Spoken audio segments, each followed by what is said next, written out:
Today we're going to make these delicious chicken Parmesan meatballs. Essentially it's a chicken meatball stuffed with mozzarella cheese and it comes together in no time. Without further ado, let's dive right in.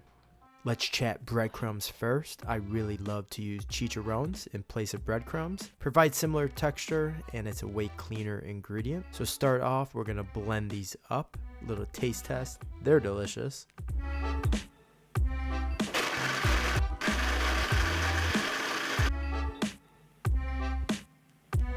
Should look like this after you're done blending. You want to make sure you get them nice and fine like a breadcrumb.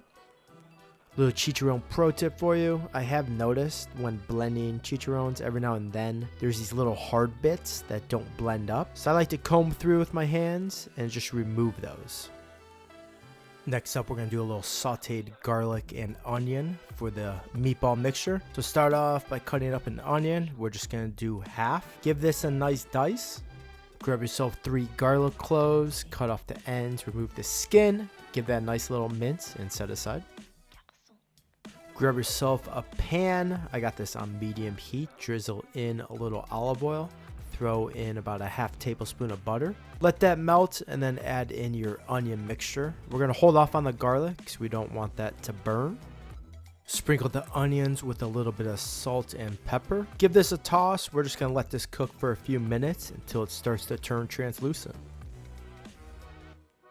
These are looking pretty solid, so now you're going to throw in the garlic that we already have minced. Let this cook for about a minute or two, does not need long. Then remove from the heat, and the beauty about doing this step first is that we need this to cool down. So now while we're preparing the meatball mixture, our onions and garlic will be cooled.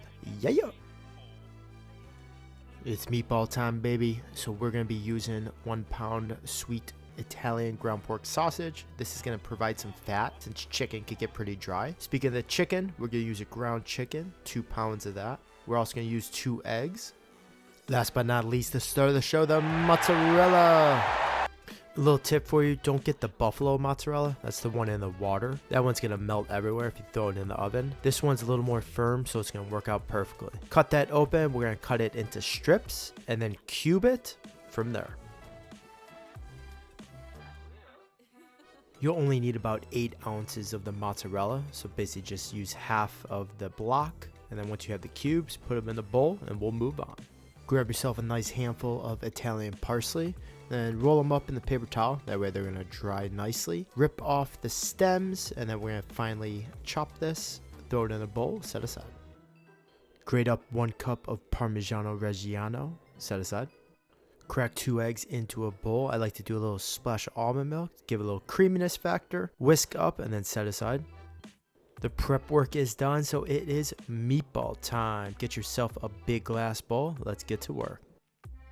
Add in the 1 pound of sweet Italian ground pork. Throw in the 2 pounds of ground chicken. Now what you want to do, you want to get this combined. So start to kind of just work it in with your hands. That way it's going to make a more cohesive meatball. Now throw in 1/4 teaspoon red pepper flake.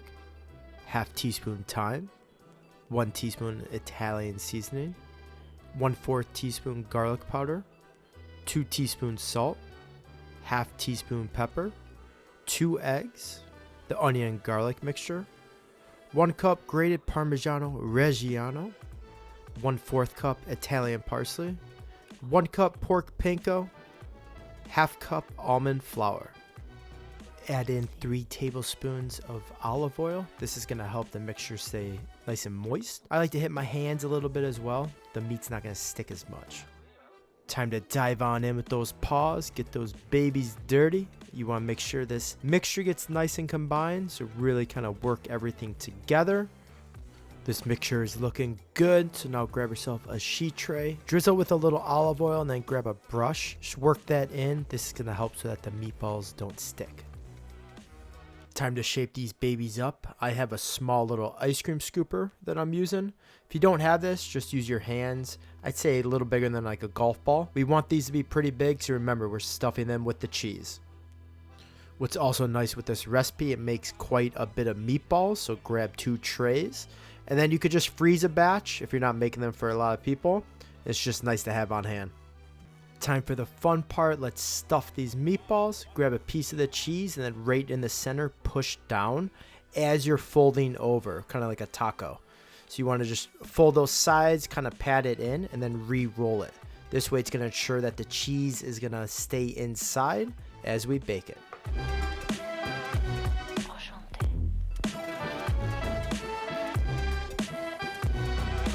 Once you finish rolling those all up with the cheese, we're going to pop this into an oven at 400 degrees. Cook for about 20 to 25 minutes until the internal temperature is 165. While I'm waiting on these meatballs, I'm going to do a quick zoodle with some zucchini. Basically just going to toss that in some marinara sauce to serve the meatballs on top. The 20 minutes is up, so let's grab the meatballs. Oh yes, they are done. Look at that. They look beautiful. It's time. We got to cut one of these open. So let me cut into it and let's take a peek. Yes, you can see that melty, delicious cheese. Steamy, it's still moist, it didn't dry out on us. So yeah guys, you are going to love these. It is finally time to eat, so grab your zoodles or pasta, whatever you got, add your meatballs right on top, and then enjoy. I'm telling you guys, this is a really tasty dish, very, very easy to make, and I think you're gonna love them. And if you love this video, make sure you like and subscribe. Until the next one, peace.